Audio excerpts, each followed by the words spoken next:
Hey, it's Bradley Sowash here with another improv tip of the month. And I'm here today to talk about odd time signatures. So odd time signatures, here's what we're going to talk about. What are they? What is one you probably already play often and haven't thought about? We're going to talk about fives, how to play in fives, and I'm going to give you my best tip on playing odd time signatures. And then we're going to talk about sevens.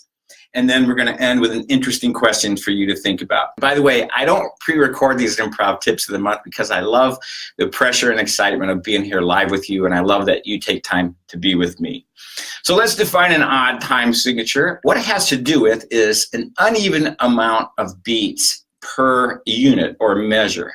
So much of Western music has that boom chick feel. Welcome from Alabama, and it's 1, 2, 3, 4, 1, 2, 3, 4, and that's your typical 4/4 or 2/4 time signature. And it has that evenness, that stressed beat, and then a little bit lighter beat. Boom chick, boom chick, boom chick, boom chick. Okay, and so those are wonderful, and there's a reason why we use those even time signatures so often. They have to do with the way we feel music, with a way to understand music. They match the phrasing of 4-bar phrases and 32-bar song forms, and things like that. There's lots of evenness in our Western concept of music. So odd time signatures have an uneven amount of beats per measure or unit. So I just want to take a minute, because I know people of different ability levels and musical experience watch this, and I want to just take a quick moment and define a time signature. So the time signature that you're going to see above, in the written music or referred to, a common one would be 4/4. And the 4 just refers to how many are there, and the bottom one is how many of what? What, okay? How many of what? And so 4/4 means that there are 4, and 4 means quarter notes. So I think it would be a lot more helpful if we actually wrote time signatures like this: 4 quarter notes. That's really what a time signature is, 4 quarter notes. And it could have 2 quarter notes, and it might have 6 here, and then 8, 6, 8, so that would be 6 eighth notes. But the typical time signature is 4/4 or 4 eighth notes. And that's all it is. It's got to keep track of which one is which. And I want to mention that as we define time signatures, that they are very common to play odd time signatures in other cultures. Not so much in Western music, or if you want to sound all intellectual, you can say Occidental music. They are super used in Balkan cultures because it's tied right into some dance steps, and we're touching that in just a little bit. When I first encountered my first odd time signature, I remember, I was in high school, and I was one of those musical kids who was doing extra musical activities, and I was playing with some of the older kids. I was a freshman, and the older students had formed a band, and the trombone player was behind me with his big, slide, and he's standing behind me, and he would say, to help me count, but when he wasn't playing, 1, 2, 3, 4, 5, dumb head. And then he'd hit me on the shoulder and later the head. 1, 2, 3, 4, 5, dumb head. 1, 2, 3, 4, 5, dumb head. And literally beat into my body the physical sensation of feeling that odd time signature. And I just knew I needed to do some work on that to figure out what that was all about. So my best tip on playing time signatures, I'm going to give you in a few minutes, but here is a hint. Here is my hint. What is my best tip on time signatures? This is for you to think about. And here is the hint. Here we see a device you recognize, and I'm going to cut it right in half. Okay, that's hint number 1 about my best time signature. So let's just talk for a second. You probably already play an odd time signature regularly if you've been playing music very long. I may not even have thought very much about it, but 3/4 is an odd time signature. And indeed, it's kind of tricky for people to learn 3/4 the first time, like with students and everything, because they were used to that 4/4 feeling. I thought I'd just take a little moment here and go through a quick overview of how 3/4 is used and how it's changed in its feel. So 3/4 we might first encounter it as a piano student with the Bach minuet that sounds like this.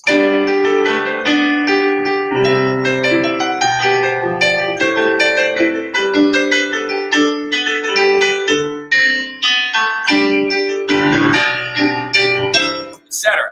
So what you notice about that is that it has a kind of evenness. Da, da, da, da, da, da. It does not have what later becomes a really heavy 1 and a lighter 2 and 3. They're all kind of more or less stressed the same. Da, da, da, da, da, da. Maybe a little stress on that 1 beat. Let's look at another Bach invention here that's in 3/4. 1 and 2 and 3 and.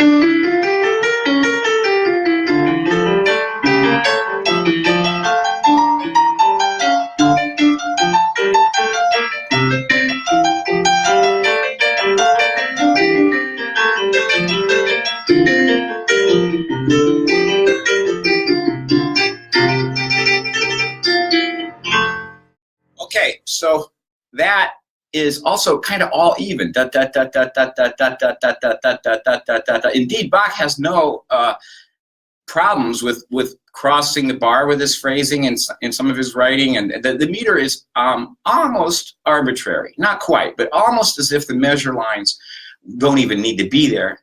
There's a story, probably not true, that Bach took his wig off and threw it at a musician in a rehearsal and said, "Stop playing the bar lines," that they were emphasizing the 1 too much. Let's now look at it through the jump ahead quite a few years in the classical world and look at the king of waltzes, Johann Strauss, because waltzes are in 3/4 time and they have a different feel than what we just did. 1 and 2 and 3 and 1 and 2 and 3, and we're going to have boom chick chick, boom chick chick, a really big 1 and then a less accented 2 and 3. That's sort of the sound of the waltz, and the dance that goes with it has the same setting where we kind of fall and change our weight on 1 and then do 2 little light taps. So the dance and the meter go together, and there's a lesson there. If you want to feel rhythm and time better, get it into your body, move it in your body. Here's his most famous waltz. I'll try to hack it away here. And there's a big 1. And there's a big 1.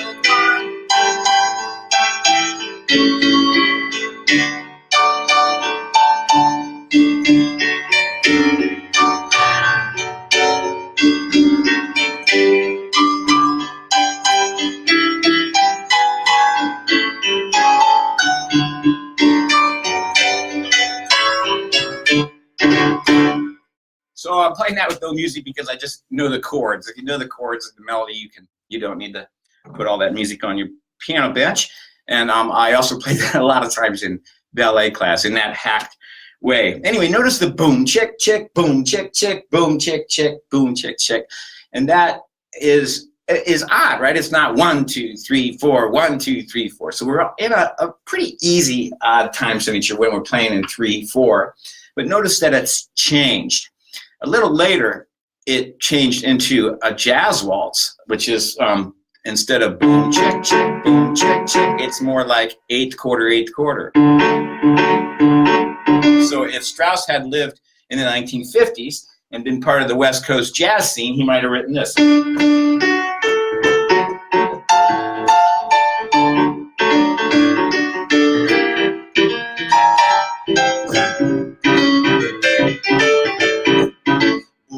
Do-bap, do-bap, do-bap. But also want to just touch before we leave 3/4 on the idea of hemiola.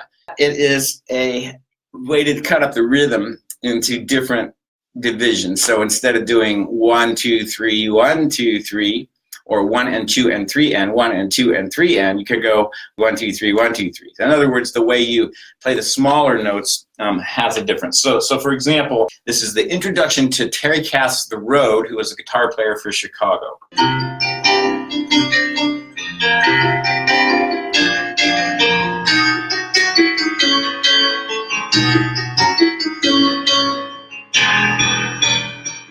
If you'd like to get too far, come on over to me.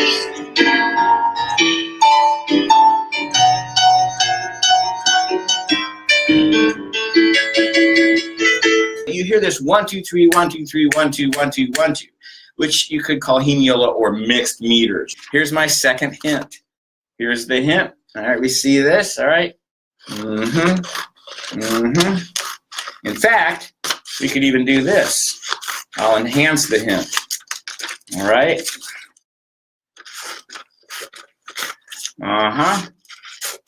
Looking for some thinking about what are these hints about the best tip for playing odd time signatures. And so far, we've cut a submarine sandwich in 2 pieces, and we've also cut a submarine in half. Any ideas? Okay, I'll let you think about that. All right, so my next area, we've talked about 3/4, is just chat a little bit about 5/4. And today I have my Dave Brubeck shirt on purpose because Dave Brubeck had an album in 1958, I believe, which was called Time Out, where he had recently been on a trip to Turkey, and he heard Turkish musicians playing odd time signatures, and he got interested in that. And then they made a whole album of odd time signatures and curious time shifts in their mix of jazz and almost Balkan sounding music. And the most common tune on there, the most one that's best known, in fact, it's the best selling jazz single of all time, it's the only one not written on the album by Dave Brubeck. It was written by Paul Desmond, his alto saxophone player, who has, my favorite description of his playing was that he has a tone like a dry martini. I think that's just like a very cool way to say that. Anyway, he wrote Take 5. And we all know this tune.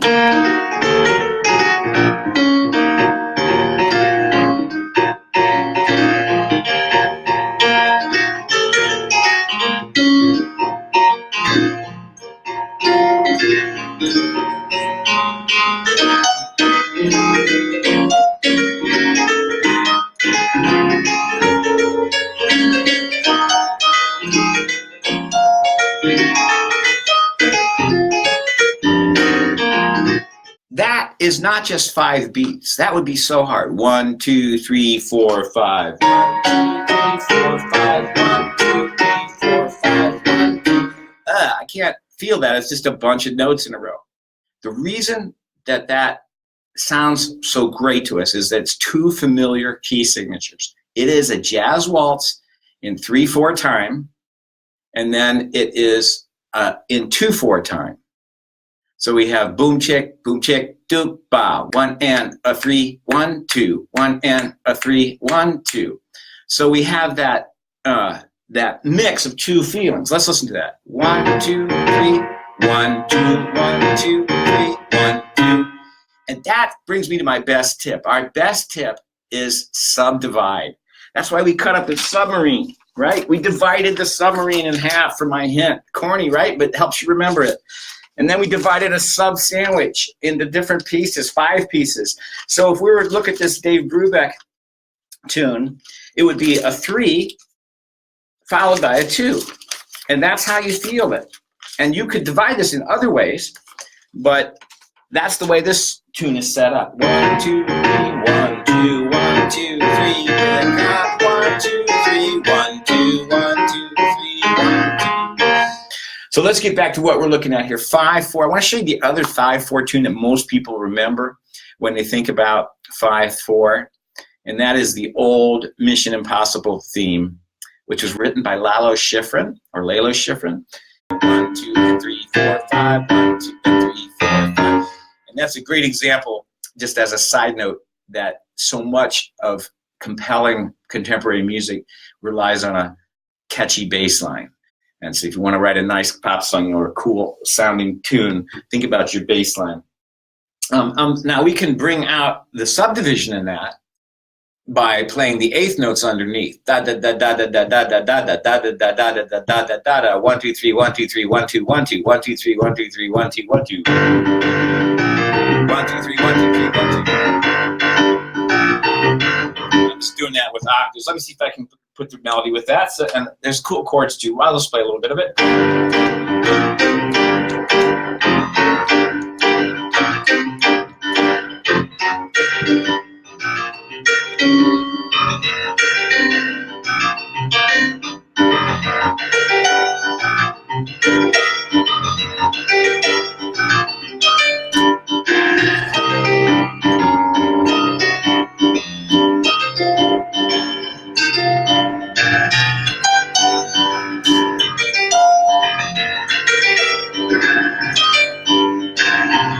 then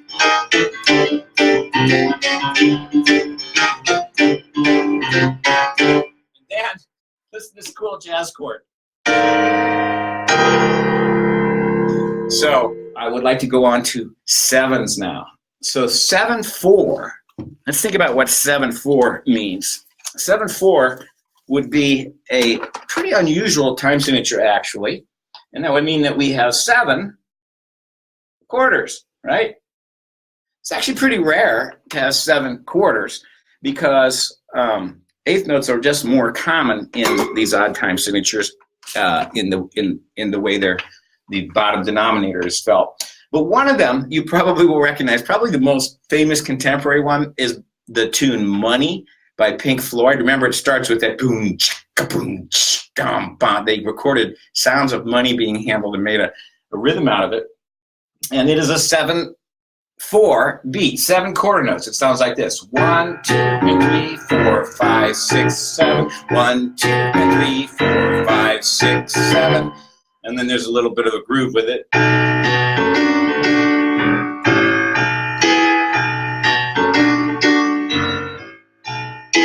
So that 7/4 is pretty uncommon. 7/8 much more common. 7/8 dividing it up in various ways, and the folk dancing world uses this a lot because their steps actually follow those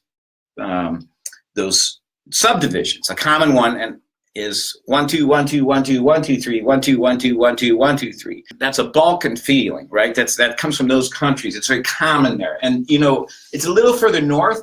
But Bartók, right? Bartók is a Hungarian composer who was very interested in the folk music of his time, and I really like this mix that he uses, which is 1 2 1 2 1 2 3. For a total of 1 2 3 4 5 6 7 eighth notes, and he does what was mentioned earlier. I don't know if you can see this. He has that he even shows how he wants that subdivision there. He shows that 2 plus 2 plus 3 over 8. So this is from the Microcosmos volume 6, and it's number 149. It just you can hear the Eastern European quality of this right from the get-go. Let's see if I can pull this off.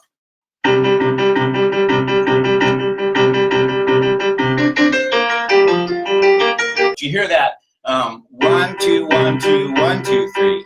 When Dave Brubeck went to Turkey with his band and he heard some musicians playing in these odd meters, he got interested in mixing them in with his own sound, his own West Coast jazz sound in the late 1950s, early 60s. And he's not the first composer to take a look at other cultures' music. Same thing here. Brubeck has no qualms about mixing the Balkan time signatures and sound into jazz, and he uses it on a piece called Blue Rondo a la Turk, which, speaking of composers who borrow from other cultures, the Rondo a la Turca that by Mozart is a little tongue-in-cheek reference, I believe, in the way he named this piece, Blue Rondo a la Turk. And he has that 1 2 1 2 1 2 1 2 3. So 3 sets of 2, and then the 3. So the basic subdivision then is 1 2 1 2 1 2 1 2 3 1 2 1 2 1 2 1 2 3. And then he has this little figure underneath it, makes a chromatic movement. It's a really nice little effect. Let's listen to a little bit of it.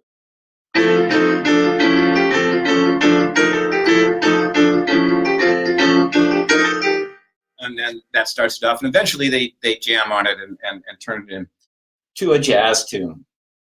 So I'm going to show you one more 7/8 piece that you may know. If you're like me, you're probably not all that drawn to so much pop music as a listening experience, though you may enjoy dancing to it or sharing tunes with your friends. When you're in a listening mode, I at least prefer to listen to rock musicians who take it further. And there are progressive rock bands. We could start with the Beatles. The Beatles have many examples of mixed meters and actually odd time signatures. The one that comes to mind is the Here Comes the Sun.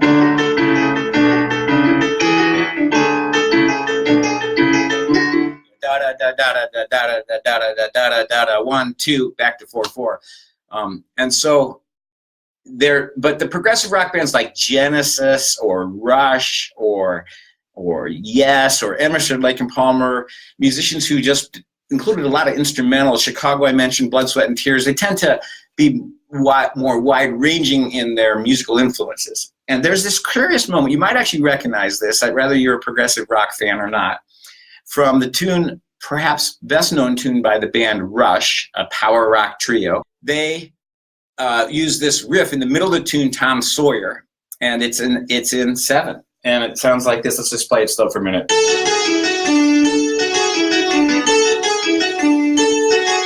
And underneath there's this nice slow motion. So you just might recognize that cool little lick there. So I'm going to just leave you with one more thing to think about today. And then I'll end by playing a little bit of a odd time signature on a really known tune you know. And the question I have for you for further discussion is, do meters reflect our own bodies?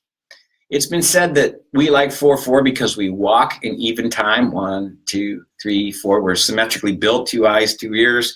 We like evenness. We like symmetry. It's also been said that our breathing and our heartbeat influences the tempos that we like. So that if the tempo is at a slow, breathing, relaxed state, then we feel that as calm because that's how our heart and breathing works when we're calm. And if we're running and our heart's pounding really hard and we're breathing hard, that's usually a more exciting, lots of energy going out, and therefore faster tempos feel exciting to us. So if that's true, then what would time signatures be? This is just a conceptual question. Are time signatures influenced by our experience of the world through our body? I listened to a heartbeat on YouTube yesterday. Dub, dubbed. Dud, dud, dud, and it is in 3/4, and I heard it as 3 1 2 3 1 2 bum bumped bum bumped bum bum, depending on where you feel the accent. So it seems that we have an odd time signature ticking in our chest all the time, and then everything else is in square. So that's in the category of thinking too much about music. I'm going to end by playing a tune you know, and we're going to do this as we're going to morph this tune into a odd time signature. It's going to go something like this.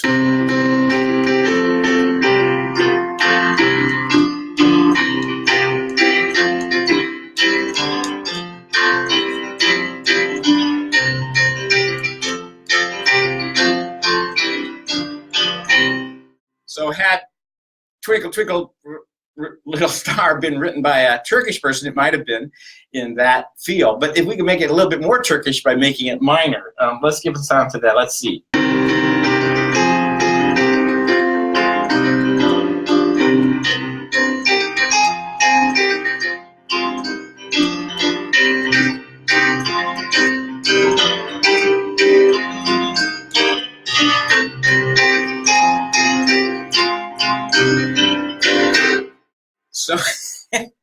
So you might not even realize, except I showed my cards, that I was playing Twinkle Twinkle. So if you want to sound all sophisticated and everything, here's a trick. Change the modality, change the meter, and play some common familiar ground. Furthermore, if you want to teach something like odd time signatures, it's great to do it in the context of the known.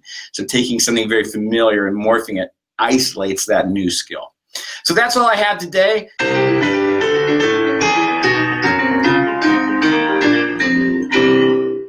Until next time, enjoy your creative music-making journey.